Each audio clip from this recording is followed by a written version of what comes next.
Hey, hi there, beautiful people. Wow, day by day, look at the colour, man. Unreal. Every day I'm getting better. I've got no pain at all now.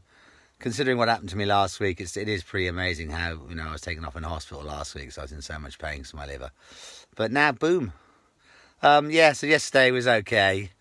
It sort of, it turned into a long-winded situation yesterday morning. I got to the hospital at 9:15 and had my bloods quite quick. And then I had to wait for the results, which I did last week. So I see Dr. Dave. It's quite odd when I get my bloods done though, because this guy did it in a little room, and then I sort of put the little plaster thing over it and walked out. Wasn't really taking any notice, and the blood had run down my arm and was pissing on the bloody floor. Normally it coagulates very quickly. It's never happened before, and I normally just put my finger on the little gauze with the tape on there, and it's just within a couple of seconds it stops bleeding. But I thought, I was walking out into the main hospital, it's the waiting room, and I looked down, bloody running down my arm, all dark purple blood on the floor. And, oh my God, shit, quick. My finger went fine, they cleaned it all up, it's all good. But yeah, 3 freaking hours. So I go into the waiting room, and there's a few people in there this time. I've got my mask on, and the telly's on, and I've got these recliner chairs, and did a bit of face booking and, on my phone. But again, it was just getting silly. And the thing is, it's a case of, I know they're not going to keep me in. What I want to do is see how my bloods are getting on. I've got, obviously, stage 4 lung cancer. The coronavirus is a hard hitter for me. Like, if it gets me and I'm in hospital, I'll be dead within a few days. I mean, there's no two ways about it. I've got lung cancer and I'm very susceptible to it. My body is very susceptible to it. Because for people that don't know, who was fresh to my cancer channel, and you haven't watched any of the other of the films, there's a year's supply there. I've got 5 tumours in my brain, both my lungs, both my kidneys, my abdomen, a titanium pin in my right femur because it bit a chunk out of my bone, and now they've found out I've got some cancer in my liver. And the thing is, that's why I've not had any chemo for 3 months, because of my liver issues, which is a bit annoying. But in the grace of God, I have no chemo, but I'm praying that everything's going to be okay. Because over the last few weeks, especially me going in there, they've given me an MRI of my torso, and they've done a CT of my torso, and they've given me an X-ray of my torso, and they've given me an ultrasound of my torso. So they're going to know what's going on now. So anyway, they say now what I've got. So yeah, 3 ready hours.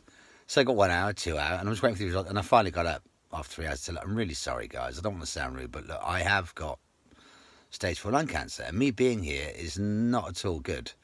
I'm going home. I said, just ring me. I said, you're not going to keep me in. Just ring me. They still didn't ring. And, I could have been there. Not going to be there now, obviously, but they didn't ring me. So, there's not an issue. No news is good news in my eyes. It's a case of they were going to say your blood's this, your blood's that. Well, if they said to me we're going to keep you in, I wouldn't have stayed in. Because I've got no pain. I'd have come home anyway. I don't want to sit in the bloody hospital again. I was there 3 days last week. So anyway, I just said I'm going, and they're okay with that, and it was nice. I got home, and but yeah. So my POA now is that everything's sort of okay. My next job on is next. Well, it's here with my cancer again. It's weird because I don't think about it anymore. It's there. It's not giving me any effects apart from I'm breathless. And what's happening in the world right now is absolutely tragic. It's unbelievable, and it even puts my life into perspective. I don't think about it. I'm very lucky to live from day to day compared to a lot of these sad people that are passing away every day, every minute right now. It's absolutely amazing, really. This is actually happening in our lifetime.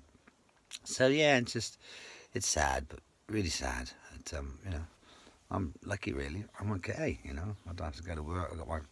I've got my money comes in from the government, and I've got a nice family around me, and I'm very, very lucky in that respect. But so yeah, PFA next week is on Tuesday. I got a letter from Dr. Eshill, who's coming up from Guildford to see me. She's my cancer doctor. She's ever so sweet. But the great thing is, no discussion has been made about any of my other cancers for a long time now, over 3 months. Like I say, I can't have my chemo because of it, because of my liver issues, which is a bit annoying, because my chemo was helping me. It was reducing my tumours. But she's popping up from Guildford Tuesday, so I will actually take Joey now. I don't normally go with people to the hospital to see people, but this is going to be a consultation regarding what to do next regarding my liver cancer. And because they can't give me chemo, it looks like we're going on the radiotherapy route, which is fine. There's no real side effects, but there is a bit of a side effect, but that's another thing again. I'll let you know in time.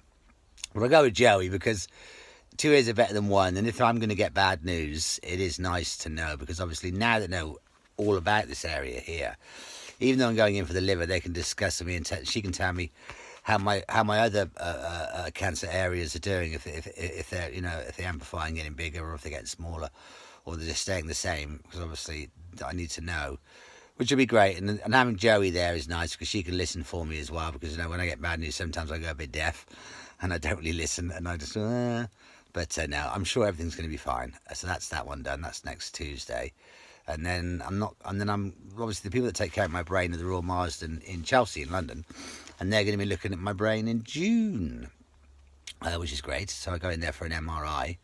They do give me a 15-minute one with contrast, so they inject me with a dye, which goes into my brain, which amplifies the tumours in my brain. And then I go away for an hour